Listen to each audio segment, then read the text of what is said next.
as well as reasonable and proportionate to the threats they are meant to address. Who the hell do you think you are? Trudeau went on to explain how the Measures Act will work. It'll give police more tools, strengthen their ability to impose fines and imprisonment, designate some places as critical to our economy, such as border crossings and airports that are also critical to Canadian jobs. And it will also issue essential services, or make sure that essential services are rendered to tow vehicles, for example, that are blocking roads. As well, there'll be some financial aspects to this. Financial institutions will be directed to authorize the prohibit the use of properties of funds to support illegal blockades. The RCMP will also be able to enforce municipal bylaws and provincial laws where required. Now, he said he is not using it to call in the military, and it is not being used to suspend fundamental rights, limiting freedom of speech, legal assembly, or protest. Bullshit. And once Cabinet declares an emergency, the Emergency Act takes effect right away, but the government still needs to go to Parliament to get approval for it within 7 days. Now, it can also be revoked by either the Commons or the Senate if they vote against the motion. Today, Quebec Premier François Legault said he doesn't feel it'll be necessary in Quebec.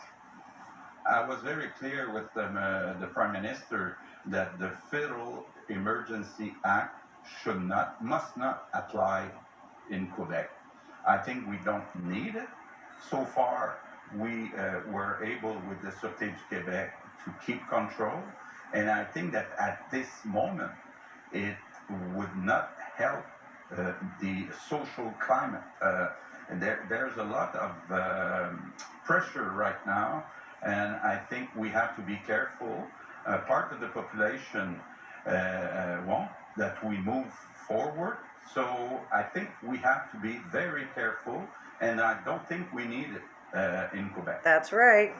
Now, earlier this afternoon, former Newfoundland Premier Brian Peckford, who was acting as a spokesperson for one of the groups at the protests in Ottawa, questioned how the Trudeau government can invoke this act without ever meeting with their group. He says it's been a key demand since the beginning that has not been met.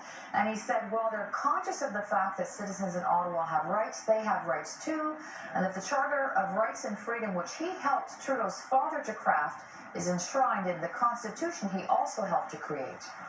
And that the Constitution of this nation, not the Emergency Act, the Constitution of this nation is the supreme law of Canada. Now, back in the nation's capital, there was an agreement between the mayor, Jim Watson, and some of the truckers to move their convoy onto Wellington Street, a commercial avenue where there are no residents to be bothered. And in Windsor, Ontario, the Ambassador Bridge is now fully open after a week-long anti-vaccine mandate protest there. Police began removing protesters away from the bridge over the weekend, making arrests after an emergency injunction was invoked and a state of emergency declared in Ontario earlier today.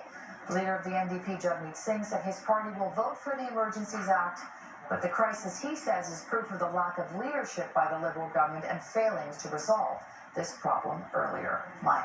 All right, thank you very much for that update, Bunch of mental cases. And we'll have more on what the